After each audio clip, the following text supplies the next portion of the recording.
Welcome and thank you for joining us. My name is Dr. Mercedes Harris and I'm here with my partner, Chef Fillmore Gordon. and we are here to illustrate how we conduct our teaching kitchen programs within our communities to help improve overall health and behavior outcomes. Plus, there will be recipes done throughout the presentation, so let's start. To reintroduce myself, I'm a pharmacist originally from Queens, New York, and relocated to the Orlando, Central Florida area. And I'm originally from the island of Barbados, and I currently work at the Waldorf Astoria. Together, we host teaching kitchen classes from youth 5 years and older to adulthood, and are partners with national programs such as the CDC National Diabetes Prevention Program and Cooking Manners by Share Our Strength. Each class has a focus on culinary instruction, health and nutrition education to help improve participants' and patients' quality of life and stakeholders' interests in an easy, affordable, culturally sensitive way, utilizing a multi-sensory learning approach. So why consider a teaching kitchen?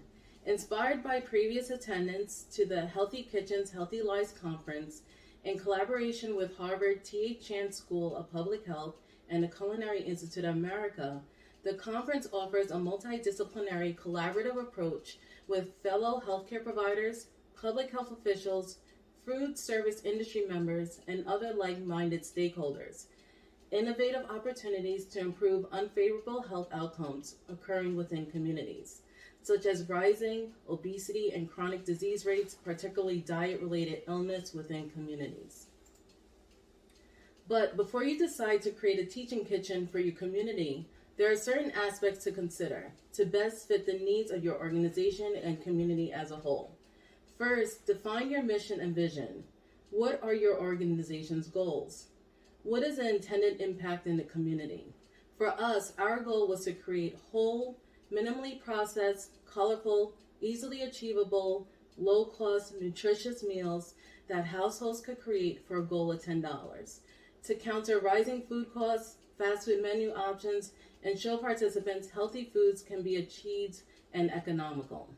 Next, define your potential target audiences. We want to help everyone. However, we have an affinity for communities that are minority majority and underserved areas domestically and internationally to improve their health outcomes. In addition, partnering with like-minded providers, organizations, and garnering trust with stakeholders. Determine your program's goals, curriculum, and strategy. What are the outcomes, objectives, and SMART goals your program seeks to achieve? For us, our program's quest was to discover if a teaching kitchen with a program curriculum focused on motivational interviewing, chronic disease monitoring, prevention, diet-related health and nutrition education can improve participant health and behavior outcomes. Additionally, our meal ingredients had to be budget-friendly, easily sourced from local markets or regional supermarket chains, easily replicable, and time-conscious. Next, we decided who will conduct the program. In our case, I would conduct the health and nutrition education of the class. And I will teach the culinary instruction of the class. A hallmark of our class was to correspond to the lesson plan to monthly health observances such as diabetes or heart health awareness to increase health literacy opportunities. So to start, we will show you some of the class recipes we created with our friends. We call the class participants our friends because we want our classes to be a welcoming, safe environment. Every question is welcome and encouraged. We also structure our classes based on participant feedback. We would ask them what foods they liked or what foods they were interested in cooking. With that information, we would create our next session class. So for one of our classes, we showed participants how they could create their own homemade yogurt using kitchen appliances such as a crock pot or Instapot.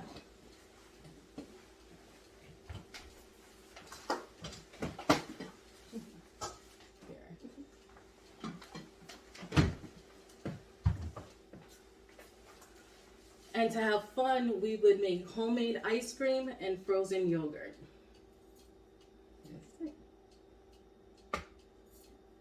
This lesson highlighted how a gallon of milk can make two containers worth of yogurt, thereby showing them a considerable cost savings and opportunities of flavoring their own yogurt and ice cream to their liking, to reduce excess sugars, additives, etc. Next, we showed participants ways of making multiple products from one item. In this class, we used heavy whipping cream to show them how they could make their own with topping, butter, and buttermilk.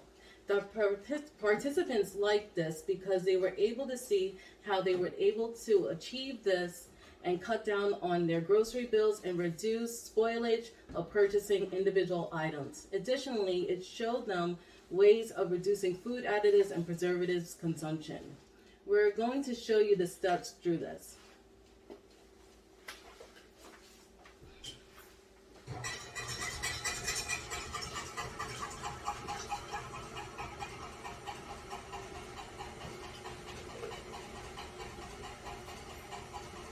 We kept our juicer handy at each class to introduce participants to new foods and ways of eating the visual rainbow, incorporating colorful fruits and vegetables and learning about its associated health benefits into their daily diet. This juice will make incorporated carrot, orange, and ginger, added to water to increase goal water consumption.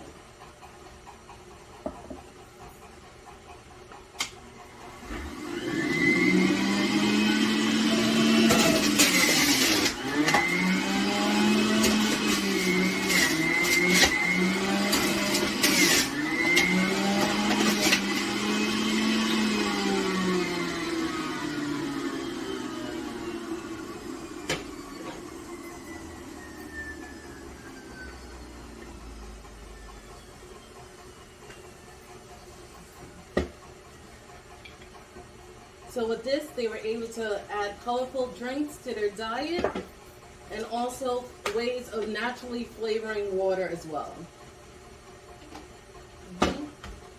Chef Phil will now show you how he made his crowd-pleasing salad with mango yogurt dressing, and next, after that, a creamy carrot leek soup.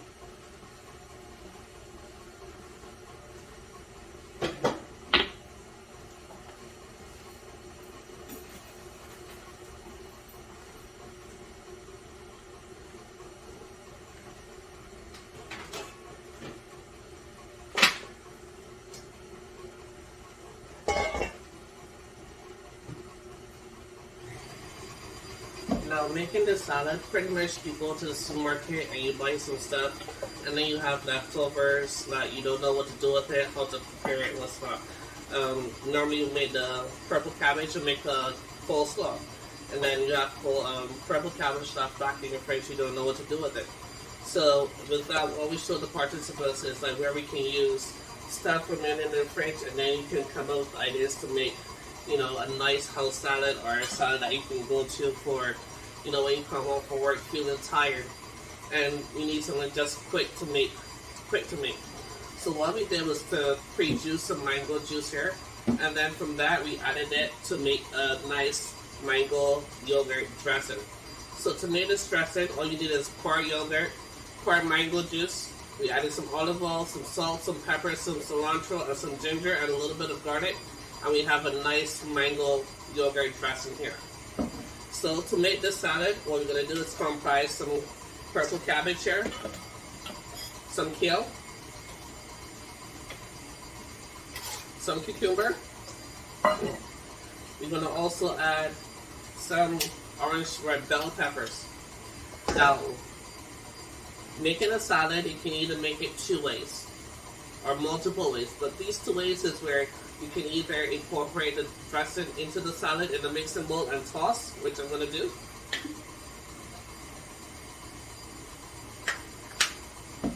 And toss gently. Now, if you want, you can easily add some cheese to this. And if you want, you can also add like some fish or some chicken to this. But right now, we're just doing a regular house salad, which is going to just, you know, be a salad or a side, or you can make it a main if you want to add some protein. Now the finished dish here is what we have now. You know, a nice colorful blend of the salad here, mango dressing on top, salt, pepper, and you have a nice colorful dressing. At this moment, my partner is going to continue with the rest of the.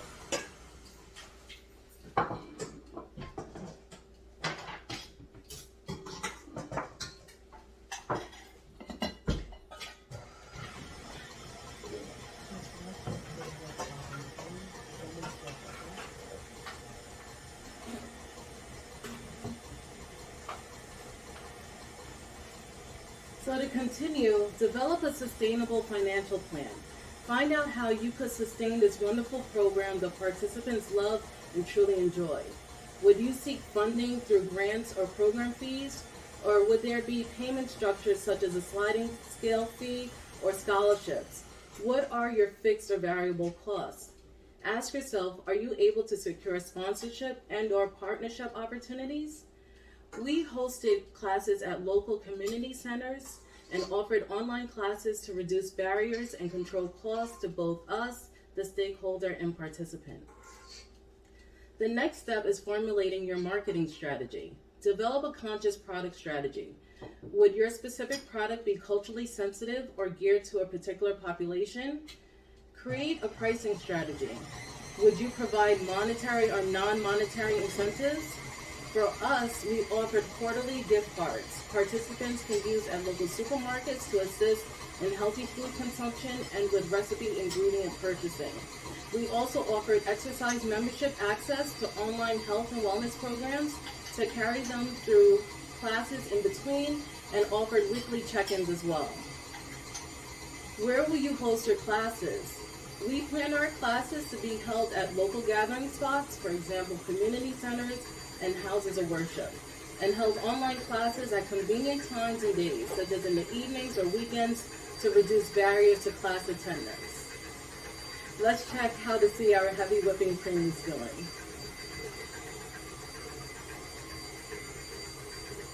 So right now, it's the heavy whipping cream that helps again control costs depending where you live in the country or the world. The rising food costs in our area, Ready Whip or generic brand whip topping is close to $4 to $5. And again, with that, the heavy whipping cream is $4 and less. What is your promotion strategy? How will you get the word out? Would you utilize social media, traditional media, word of mouth, or referrals from healthcare providers, etc.? To amplify our message, we utilize all of those strategies and continually seek more innovative methods to target our audience. In the initial stages, we noticed that some persons prefer in-person registration as opposed to online registration and vice versa. The key is listening to key informants to better understand and learn your audience. This approach helps in controlling resources, wastage, and missed opportunities. We utilize QR codes to assist in fast transmission of information and also provided traditional methods of information sharing, such as paper handouts, so everyone had access to timely, quality, credible information. Let's see how the next stage is going, the butter.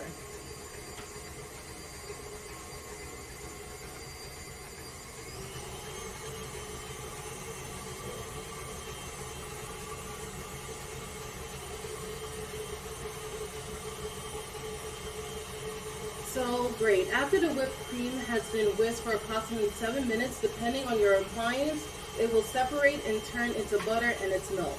You could also use a food processor or blend it to achieve this. You could then use a cheesecloth or strainer to separate the butter from the buttermilk. The participants liked this as well because they were able to flavor their own butter and make compound butter with herbs, seasonings, and spices for a savory sweet butter. Chef Phil will now show you how he used the butter and its milk to make heavy, creamy carrot leek soup.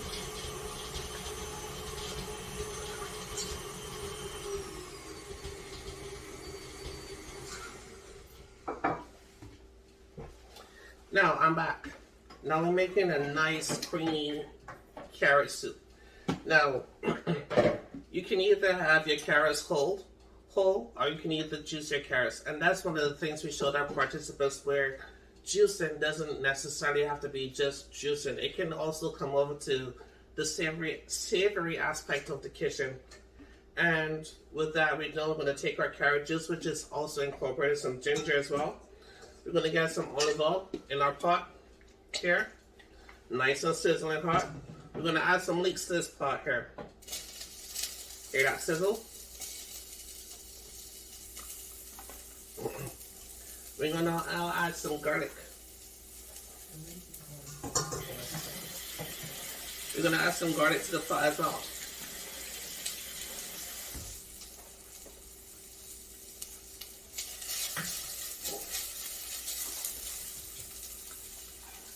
Add some garlic. And some rosemary here.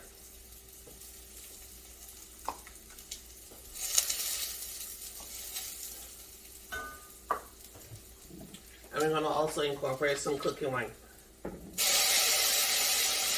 Now what the cooking wine is going to do is actually pretty much deglaze the pot. It's pretty much going to deglaze the pot. All that goodness stuck at the bottom of the pot is going to be released up into releasing the flavors. Next we're going to add some tomatoes.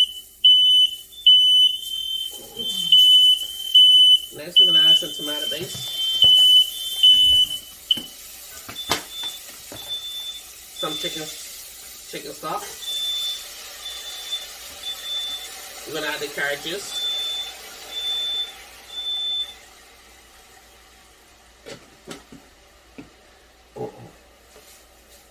And actually let that simmer and stir for a little bit. Now if you were using whole carrots, at this stage is where you would now have to now pretty much transfer the carrots into a blender and then blend the carrots now to break it to a nice smooth consistency. But being that I'm already using the carrot juice, all I just need is to add the juice and let it simmer. Now some salt, some pepper.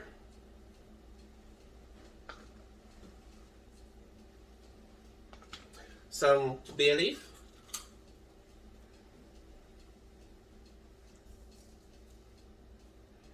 And as that simmering, you can actually smell the aromas traveling around the house. We're going to add a little bit of coconut milk here. And it's now going to start to thicken. And remember, my wife here, she did some buttermilk and some butters from the whipped cream earlier. So now we're going to incorporate some butter into the soup here. This is how the butter showed. And then the buttermilk.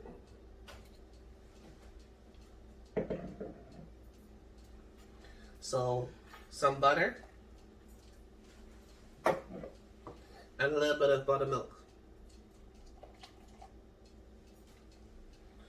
Just give that nice gentle stir and allow it to simmer for like 15 to 20 minutes. We now have the finished product over here. We now have the finished soup here, which is nice creamy carrot leek soup prepared for you. And also I'll give it a little garnish with some leeks on top. That's the soup we made for our participants in the class.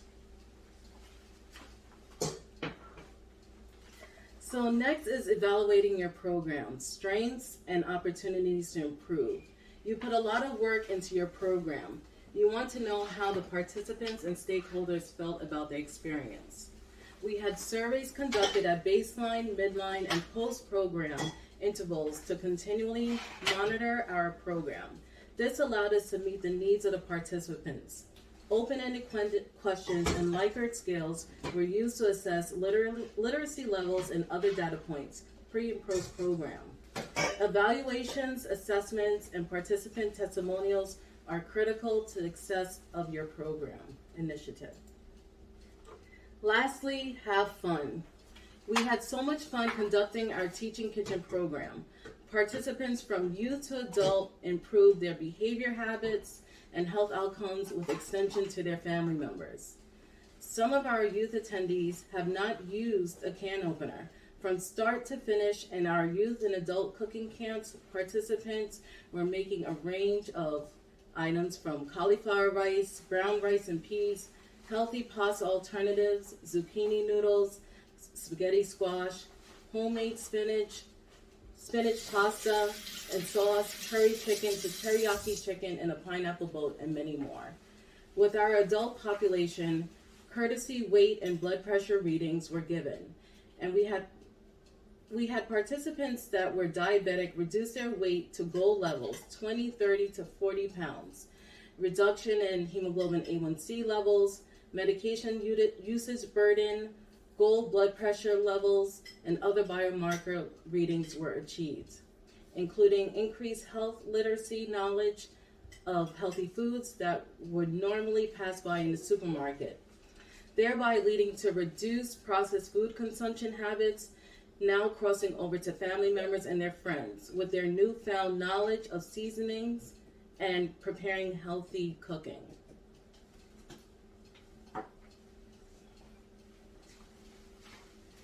So in conclusion, we learned so much about ourselves throughout this endeavor.